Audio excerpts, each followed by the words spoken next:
Good morning students. आज हम लोग स्टार्ट करेंगे chemical bonding and molecular structure, जो कि है हमारी यूनिट 4th ऑफ +1 क्लास। इस यूनिट की आज मैं आपको बेसिक इंट्रोडक्शन दूंगी। उसके बाद आपको ये क्लियर करनी होगी, तभी आपको चैप्टर क्लियर हो पाएगा। As the name suggest, chapter का नाम क्या है? Chemical bonding. मीन्स इसके अंदर कोई भी केमिकल बॉन्डिंग, बॉन्ड्स के बारे में डिस्कशन होगा कि एटम्स कैसे कैसे बॉन्ड बनाते हैं एंड मॉलिक्यूलर स्ट्रक्चर, और बॉन्ड बनाने के बाद मॉलिक्यूल्स का जो स्ट्रक्चर होता है वो कैसा होता है। जैसे कि बॉन्डिंग की बात हो रही है, पहले मैं आपको बॉन्डिंग की बेसिक इंट्रोडक्शन दूंगी आपको कि बॉन्ड किस किस तरह के होते हैं। आयनिक बॉन्ड होते हैं, कोवलेंट बॉन्ड है। वैसे आपने सारा 10th क्लास में पढ़ा है आयनिक और कोवलेंट बॉन्ड के बारे में। बॉन्डिंग बताने से पहले मैं आपको ये बताऊंगी कि वाई डू एटम्स कंबाइन, कि एटम्स को कंबाइन ही क्यों होते हैं, बॉन्ड बनाते ही क्यों हैं। जब कंबाइन होना मतलब बॉन्ड बनाना, कि बॉन्ड बनाते क्यों हैं, इसका रीज़न ये है tendency to acquire noble gas configuration और ऑक्टेट रूल, कि जो एटम्स की कैसी टेंडेंसी एक्वायर करने के लिए ताकि बॉन्ड बनाएं और वो नोबल गैस कॉन्फ़िगरेशन अटेन कर पाएं। अगर आपको याद होगा, थर्ड यूनिट केमिकल पीरियोडिसिटी में मैंने बताया था नोबल गैस कॉन्फ़िगरेशन कौन सी होती है, NH2 and P6 accept helium, helium को छोड़ के, क्योंकि हीलियम की तो NH2 ही होती है जनरली। इसको छोड़ के बाकी नोबल गैस की कॉन्फ़िगरेशन ये होती है जो कि स्टेबल होती है। It means atom stable configuration acquire करने के लिए, ऑक्टेट रूल को कंबाइन करने के लिए ही क्या होते हैं, आपस में जुड़ते हैं, कंबाइन होते हैं। तो अगर पूछे कि एटम कंबाइन ही क्यों होते हैं, कि स्टेबल कॉन्फ़िगरेशन एक्वायर करने के लिए होते हैं, पहला रीज़न तो ये है। सेकेंड रीज़न ये है tendency to acquire minimum energy and maximum stability. उन क्या, ताकि उनकी क्या टेंडेंसी एक्वायर कर सके, अपनी मिनिमम एनर्जी। जब भी कोई एटम बॉन्ड बनाता है तो उसकी जब एनर्जी मिनिमम होती है तो वो ज़्यादा स्टेबल होता है। उसको बनाने के लिए, बॉन्ड बनाने के लिए एनर्जी कम लगती है तो वो एटम मॉलिक्यूल क्या होता है, स्टेबल होता है। उन एटम्स की टेंडेंसी क्या होती है, मिनिमम एनर्जी और मैक्सिमम स्टेबिलिटी। तो ये दो रीज़न है कि एटम कंबाइन क्यों होते हैं। एक तो नोबल गैस कॉन्फ़िगरेशन यानी स्टेबल कॉन्फ़िगरेशन को एक्वायर करने के लिए, दूसरा मिनिमम एनर्जी और मैक्सिमम स्टेबिलिटी को एक्वायर करने के लिए। ये तो था कि बॉन्ड क्यों बनाते हैं, क्वेश्चन नहीं आता इसके ऊपर। जो मैं आज बेसिक लेक्चर बताऊंगी वो सिर्फ समझने के लिए है। इस चैप्टर में +1 क्लास में कोई क्वेश्चन नहीं आता, सिर्फ आपको समझना है ताकि आगे समझ में आ जाए, और सब कुछ आपने 10th में किया हुआ है। लुईस सिंबल, अगला जो टॉपिक है लुईस सिंबल, ये आपने 10th में किया है, जिसको आप इलेक्ट्रॉन डॉट स्ट्रक्चर भी कहते थे। एग्जाम्पल दे देती हूँ। Lewis symbol electron dot structure कैसे बनाते थे, जैसे सोडियम है, 11 एटॉमिक नंबर है, कॉन्फ़िगरेशन करोगे 281, वैलेंस शेल में कितने इलेक्ट्रॉन है वो उसका क्या है, उतनी डॉट लगाओगे, उतने electron we will represent by the dot. तो इसीलिए हम इसको क्या कहते हैं, इलेक्ट्रॉन डॉट स्ट्रक्चर। अगर कोई भी एटम आ जाए, इस तरह से एल्यूमिनियम आ जाए, एल्यूमिनियम का एटॉमिक नंबर 13, वैलेंस शेल में 3 इलेक्ट्रॉन है, तो इसका लुईस डॉट स्ट्रक्चर यानी लुईस सिंबल क्या होगा, एल्यूमिनियम के सिंबल के साथ 3 डॉट लगाना। ये सब भी आपने पढ़ा हुआ है। अगर पूछ लेता है write the Lewis dot symbol of sodium, magnesium, या किसी की भी पूछ लेता है, तो आपको इस तरह से लुईस डॉट स्ट्रक्चर बताना है। उसके बाद जो आता है हमारा बेसिक जो इंट्रोडक्शन इस चैप्टर को समझने के लिए, आगे है modes of chemical combination. Means chemical combination, जो केमिकल हैं, एटम्स हैं, कंबाइन होते हैं, वो किस मोड में होते हैं, किस तरीके में होते हैं, किस तरह के बॉन्ड बनाते हैं। हमें ये 10th में भी पढ़ा है, आयनिक और कोवलेंट 2 तरह के बॉन्ड बनाते हैं। इसकी बहुत ज़्यादा डिटेल अब मैं आपको नहीं बताऊंगी, ये सब आपने 10th क्लास में पढ़ा है। क्या पढ़ा था कि जो आयनिक बॉन्ड होता है बाय ट्रांसफर ऑफ इलेक्ट्रॉन्स होता है, ट्रांसफर ऑफ इलेक्ट्रॉन्स होता है। वो ट्रांसफर में क्या हो सकता है, लूज भी हो सकता है और गेन भी हो सकते हैं इलेक्ट्रॉन। और जो कोवलेंट बॉन्ड होता है वो शेयरिंग ऑफ इलेक्ट्रॉन से होता है। जब इलेक्ट्रॉन आपस में शेयर होते हैं तो कोवलेंट बॉन्ड बनता है। एक एग्जांपल मैं आपको दे देती हूँ। आयनिक बॉन्ड है, मान लो NaCl क्या है, आयनिक बॉन्ड बना रहा है, तो सोडियम क्या करेगा, सोडियम का एटॉमिक नंबर 11 होता है, तो वैलेंस शेल में 1 इलेक्ट्रॉन है। जब हम सिंपल कॉन्फ़िगरेशन करते हैं अगर इसके वैलेंस शेल में 1 इलेक्ट्रॉन है, मीन्स सोडियम को 1 इलेक्ट्रॉन देना आसान है या 7 लेना, किसके लिए? ऑक्टेट रूल के लिए। ये बात आपने 10th में पढ़ चुके हो। ऑक्टेट रूल मतलब वैलेंस शेल में 8 इलेक्ट्रॉन पूरे करते हैं तो ऑक्टेट रूल होता है। तो ये 7 इलेक्ट्रॉन लेना तो इसके लिए मुश्किल है। 1 इलेक्ट्रॉन देगा तो positive charge by lodging 1 electron. इसी तरह क्लोरीन का एटॉमिक नंबर 17 है, वैलेंस शेल में 7 इलेक्ट्रॉन है, इसके लिए 1 लेना आसान है ना कि 7 देना। जब ये 1 इलेक्ट्रॉन लेगा तो इस पर चार्ज आएगा नेगेटिव, Cl नेगेटिव। यहाँ पर बाय लॉजिंग इलेक्ट्रॉन, यहाँ बाय गेनिंग इलेक्ट्रॉन, और हमें पता है by transferring of electron, by losing और gaining electron it forms ionic bond. इसीलिए हम कहते हैं कि NaCl फॉर्म्स आयनिक बॉन्ड। तो ये था मोड ऑफ केमिकल कम्बिनेशन, कि कोई भी एटम किस तरह से आयनिक बॉन्ड के द्वारा भी जुड़ सकते हैं।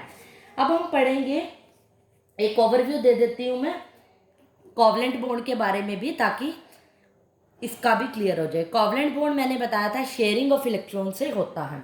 जैसे एग्जांपल ले रही हूँ मैं MgCl2 का। आप क्या करोगे? मैग्नीशियम का एटॉमिक नंबर 12 कॉन्फ़िगरेशन करोगे तो वैलेंस शेल में 2 इलेक्ट्रॉन आएंगे।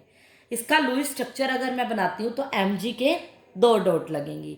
इसी तरह क्लोरीन का अभी हमने किया था, क्लोरीन के अंदर वैलेंस शेल में कितने हैं? 7 इलेक्ट्रॉन हैं। अगर इसके अंदर 7 इलेक्ट्रॉन हैं तो हम 7 डॉट से क्या करेंगे? इसको रिप्रेजेंट करेंगे। अब Mg के पास क्या है? 2 हैं। क्लोरीन के पास क्या है? 7 है। ऑक्टेट कंप्लीट करने के लिए इसको क्या चाहिए? 1 इलेक्ट्रॉन इससे ले लेगा, 8 हो गए। इस क्लोरीन के भी 1 इलेक्ट्रॉन क्या करेगा? इससे ले लेगा, तो क्या बन जाएंगे इसके? ऑक्टेट कंप्लीट हो गया। बड़ा इजीली हो गया ना। अगर हम इसके आयनिक बॉन्ड की बात करें, क्लोरीन के पास कितने थे? 7 थे, और क्लोरीन ने क्या कर दिया? 1 ले लिया, 8 हो गए। 8 इसकी वजह से क्या हो गई? इसमें शेयरिंग हो गई। और मैग्नीशियम क्या करेगा? इसके साथ बॉन्ड बना लेगा, तो ये क्या करेगा? इस तरह से। मीन्स यहाँ पर मैग्नीशियम ने क्लोरीन से ले लिए। तो ये बातें आपने सब पढ़ी हुई हैं। शेयरिंग ऑफ इलेक्ट्रॉन से जो बॉन्ड बन रहा है वो क्या होगा? Ionic bond. सॉरी, कौन सा बॉन्ड होगा? Covalent bond. इस तरह के कई एग्जाम्पल आपको देख सकते हो जो कि आपका क्या बनाते हैं? कोवलेंट बॉन्ड बनाते हैं। जैसे CCl4 का स्ट्रक्चर ड्रा करो, कार्बन का और क्लोरीन का। कार्बन के वैलेंस शेल में 4 इलेक्ट्रॉन होते हैं। 4 क्लोरीन ड्रा कर लो, चारों तरफ लिख लो, इसके 4 क्लोरीन लिखोगे। ये सब आपने 10th क्लास में पढ़ा है, इसीलिए मैं बहुत ज़्यादा इसकी डिटेल अब आपको नहीं बता रही हूँ, एक रिवाइज करा रही हूँ। कार्बन को 4 बॉन्ड हैं, 4 और चाहिए, चारों क्लोरीन से ले लेगा। क्लोरीन को इधर से कितने बॉन्ड चाहिए? इधर से 8 8 8 हो जाएंगे। अब यहाँ पर अगर आप देखोगे तो मैग्नीशियम का आपने देखा कि ऑक्टेट पूरा नहीं हुआ। तो कई बार क्या होता है, ऑक्टेट जरूरी नहीं है 8 से ही पूरा हो। कई बार क्या होता है, इस केस में एक्सेप्शंस है थोड़ा सा। इसकी आगे आगे जैसे और डिटेल आएगी तो मैं आपको बताऊंगी। तो मैग्नीशियम के केस में क्या है, यहाँ पर 2 इलेक्ट्रॉन है, तो ऑटोमेटिकली कई बार जैसे हीलियम है, हीलियम भी क्या है? स्टेबल माना जाता है ना, क्योंकि इसके वैलेंस शेल में कितने इलेक्ट्रॉन होते हैं? 2 ही होते हैं, एटॉमिक नंबर 2 होता है, इसीलिए वो भी स्टेबल माना जाता है। ऐसे मैग्नीशियम में जरूरी नहीं है ये शेयर करके 8 लेगा, इसके पास अपने 2 हैं, बस ये क्लोरीन को अपना बॉन्ड देकर इससे शेयरिंग कर लेगा। शेयरिंग ऑफ इलेक्ट्रॉन से इसमें MgCl2 में कोवलेंट बॉन्ड बनता है। तो जरूरी नहीं है मैग्नीशियम ने 8 पूरे करने हैं। तो इस बात में बच्चों को कई बार कन्फ्यूज़न होती है। तो 2 हैं ही ऑलरेडी, जैसे हीलियम में होते हैं, तो इस तरह से वो अपनी शेयरिंग कर लेता है। CCl4 में 8 पूरे करता है। अब जैसे कि हमने बॉन्ड्स के बारे में तो पढ़ लिया, आयनिक और कोवलेंट है। उसके बाद इसमें बेसिक में ये है कि आयनिक बॉन्ड जब बनता है तो वो किन किन बातों पे डिपेंड करता है, उसके क्या क्या फैक्टर्स हैं। तो इन फैक्टर्स के बारे में मैं आपको बता रही हूँ। ये सिर्फ चैप्टर को समझने के लिए बेसिक बातें पढ़ रहे हैं कि जब आपने आयनिक बॉन्ड बनाना है तो क्या क्या कंडीशन होनी चाहिए। पहली कंडीशन है लो आयनाइजेशन एंथैल्पी। अब मैं आयनाइजेशन एंथैल्पी की डेफिनेशन नहीं बताऊंगी, 3rd चैप्टर की वीडियो उठाओ। मैंने बताया था वैलेंस शेल के लास्ट जो इलेक्ट्रॉन है उसको निकालने में जो एनर्जी लगती है वो आयनाइजेशन, ये सब बताया था। कहता है कि अगर आयनाइजेशन एनर्जी कम लगेगी, मतलब किसी को निकालने में कम जोर लग रहा है, तो उसकी क्या होगी? ग्रेटर ईज होगी। ग्रेटर ईज किसकी? आयनिक बॉन्ड बनाने की। Greater ease of losing electron. Electron क्या होंगे? जल्दी लूज करेंगे ऑब्वियसली। अगर जोर कम लग रहा है ना इलेक्ट्रॉन निकालने में, बड़ी इजीली निकल गए, तो इसका मतलब यही हुआ ना, greater ease of losing electron, आसानी से निकल गए इलेक्ट्रॉन। और लूज और गेन करना इलेक्ट्रॉन का क्या होता है, आयनिक बॉन्ड का बनना होता है। इट मीन्स वहाँ पर जो आयनिक बॉन्ड बनेगा वो क्या बनेगा, ईजिली बनेगा। अगर आयनाइजेशन एंथैल्पी कम है तो आयनिक बॉन्ड क्या बनेगा, ईजिली बनेगा, क्योंकि इलेक्ट्रॉन ईजिली निकल जाएंगे। और आयनिक बॉन्ड शेयरिंग क्या होता है, लूजिंग और गेनिंग इलेक्ट्रॉन ही होता है। अगर इलेक्ट्रॉन ईजिली लूज हो गए तो आयनिक बॉन्ड ईजिली बन जाएगा। सेकंड जो फैक्टर किस बात पे डिपेंड करता है, हाई इलेक्ट्रॉन गेन एंथैल्पी। अगर किसी एटम की इलेक्ट्रॉन गेन एंथैल्पी क्या है, ज़्यादा है। इलेक्ट्रॉन गेन एंथैल्पी क्या होती है, इलेक्ट्रॉन को लेने की टेंडेंसी। अगर कोई एटम है, एक्स एलिमेंट है, इलेक्ट्रॉन ले रहा है, और आयनिक बॉन्ड की डेफिनेशन क्या थी, लूज और गेन करना इलेक्ट्रॉन को। और जिसकी हाई इलेक्ट्रॉन गेन एंथैल्पी है, इलेक्ट्रॉन गेन एंथैल्पी ज़्यादा है, मतलब ईजिली इलेक्ट्रॉन को ले रहा है, तो आयनिक बॉन्ड भी क्या बनेगा, ईजिली बनेगा। क्यों, क्योंकि डेफिनेशन यही है, या तो इलेक्ट्रॉन को ईजिली लूज कर दे या ईजिली गेन कर ले। जो लास्ट फैक्टर है वो है हाई लैटिस एंथैल्पी। ये आपके लिए एक नई वर्ड है, नई डेफिनेशन है, लैटिस एंथैल्पी। पहले मैं आपको लैटिस एंथैल्पी की डेफिनेशन क्लियर कर देती हूँ कि क्या होती है। क्या होता है, जब कोई एक mole of ionic crystal formed होता है उसके आयन से। मान लो कोई आयन है एम पॉजिटिव एक्स नेगेटिव, ये आयन्स है, और एक मोल आयनिक क्रिस्टल बन गया। ये क्या बन गया, आयनिक क्रिस्टल, यानी कि आयनिक कंपाउंड को मैं कह रही हूँ आयनिक क्रिस्टल, उसके स्ट्रक्चर की शेप क्रिस्टल होगी, इसलिए बोल दिया मैंने। एक मोल, यहाँ पे क्या है, नंबर 1 है। और एक मोल ऑफ आयनिक कंपाउंड जब अपने आयन से बनता है, और किस स्टेट में बनते हैं, वो आयन किस स्टेट में हो, जब गैशियस स्टेट में हो, और उससे एक मोल का क्रिस्टल बन गया तो वो सॉलिड स्टेट में होगा। मीन्स आयन जब आयन गैशियस फॉर्म में हो और उससे एक मोल ऑफ सॉलिड क्रिस्टल जो कि आयनिक फॉर्म में आयनिक क्रिस्टल बन जाए, उस टाइम जो बनाने में जो एनर्जी रिलीज्ड हो रही है, वो जो एनर्जी होती है वो लैटिस एंथैल्पी होती है। अगर लैटिस एंथैल्पी क्या होगी, हाई होगी। अगर लैटिस एंथैल्पी हाई होगी मीन्स एनर्जी रिलीज हो रही है, तो ही आयनिक बॉन्ड बन रहा है। और यही मैंने कहा है कि आयनिक बॉन्ड कब इजीली बनेगा, जब लैटिस क्रिस्टल बनेगा, लैटिस एंथैल्पी अगर ज़्यादा होगी, यानी कि किसी की हाई लैटिस एंथैल्पी होगी तो आयनिक बॉन्ड क्या होगा, ईजिली बनेगा। ऑब्वियसली ईजी बनेगा, आयनिक बॉन्ड ही तो बन रहा है, इसमें आयनिक क्रिस्टल बन रहा है, तो आयनिक बॉन्ड क्या होगा, ईजिली बनेगा। कई बार ये पूछ लेता है कि आयनिक बॉन्ड बनना किन किन बातों पे डिपेंड करता है, इसके फैक्टर कौन से हैं। बहुत ज़्यादा इंपॉर्टेंट नहीं है, ये मैं पहले भी कह चुकी हूँ, ये सिर्फ चैप्टर का बेस है।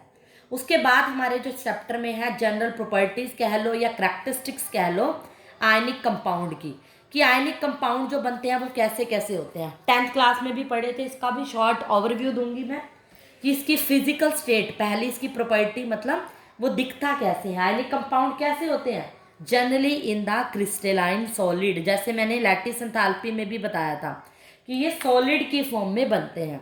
इसका जो पिक्चर होता है, एक स्पेस लैटिस बनाता है ये, इसका आपको बुक में मिल जाएगा बड़ा इजीली, एक क्यूब सा बना रखा होगा, उसमें स्पेस लैटिस इस तरह से कुछ स्ट्रक्चर आपको देखने को मिलेगा। इसका स्ट्रक्चर आपके सिलेबस में नहीं है, ये मैंने कैसे बनाया इसकी डिटेल में जाने की आपको ज़रूरत नहीं है, बस मैं आपको समझा रही हूँ कि जो आयनिक क्रिस्टल होता है वो कुछ इस तरह से आपको देखने को मिलेगा, जिसको हम क्या बोलते हैं, स्पेस लैटिस। +2 में ये फर्स्ट यूनिट जो आएगी सॉलिड स्टेट, वहाँ पे बनाना सिखाते हैं स्पेस लैटिस।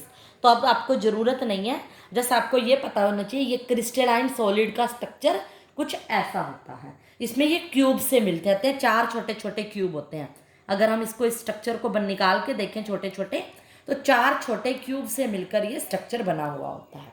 बुक में बड़ा आपको क्लियर एंड कट मिल जाएगा, आपको बनाने की जरूरत नहीं है, ये सिर्फ आपको बताना है कि इसका फिजिकल स्टेट कैसा है, क्रिस्टलाइन सॉलिड होता है। दूसरी इसकी जो प्रॉपर्टी है melting point and boiling point. अब देखो यहाँ पर मैं क्या कह रही हूँ कि मेल्टिंग पॉइंट आयंस है, आयनिक कंपाउंड का जो मेल्टिंग और बॉइलिंग पॉइंट क्या होता है, हाई होता है। क्यों, क्योंकि इसके अंदर जो आयंस आपस में जुड़े हुए होते हैं वो strong electrostatic force of attraction से जुड़े हुए होते हैं। उनके बीच में जो फोर्स ऑफ अट्रैक्शन होती है वो स्ट्रॉन्ग होती है, और स्ट्रॉन्ग बॉन्ड को तोड़ने के लिए एनर्जी टेम्परेचर ज़्यादा चाहिए, इसीलिए मेल्टिंग पॉइंट और बॉइलिंग पॉइंट भी ज़्यादा होता है। उसके बाद जो प्रॉपर्टी है सॉल्युबिलिटी, ये क्या होते हैं, जनरली क्या होते हैं, सॉल्युबल होते हैं वाटर के अंदर। वाटर में तो सॉल्युबल होते हैं एंड क्या होते हैं, अदर पोलर सॉल्वेंट्स के अंदर, क्योंकि वाटर भी क्या है, पोलर है। और पोलर मैं आपको बता दूं, जिस कंपाउंड के अंदर एक पॉजिटिव और एक नेगेटिव एंड होता है उसको हम कहते हैं पोलर कंपाउंड। जैसे वाटर है, वाटर H2O इस तरह से है। ऑक्सीजन क्या है, एक इलेक्ट्रोनेगेटिव एलिमेंट है। इलेक्ट्रोनेगेटिव मतलब इलेक्ट्रॉन लविंग है, इलेक्ट्रॉन को बड़े इजीली खींच लेता है। ये हाइड्रोजन से अपने इलेक्ट्रॉन खींचता है, और जिस पे जो इलेक्ट्रॉन खींचता है उस पर चार्ज नेगेटिव आता है।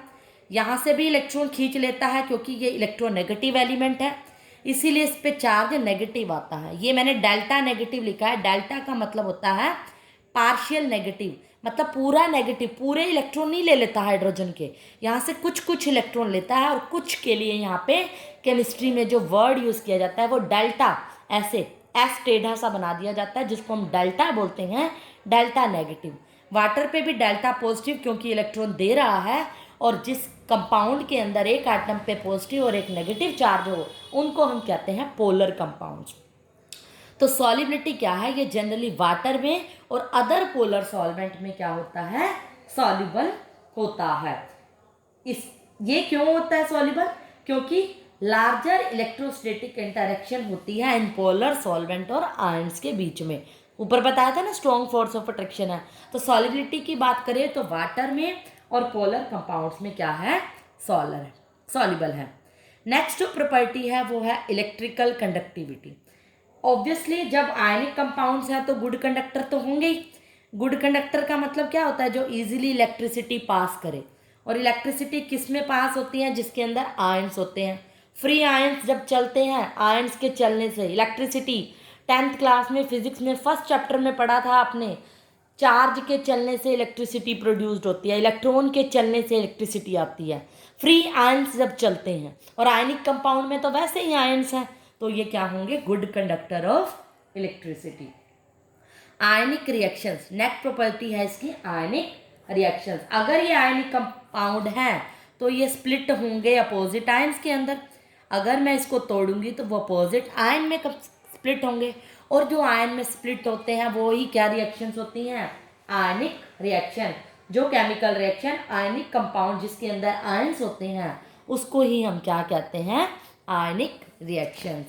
लास्ट जो प्रॉपर्टी है आयनिक कंपाउंड्स की वो है non directional character. Last property हम पढ़ने जा रहे हैं non directional character. Non directional, directional मतलब होता है डायरेक्शन से।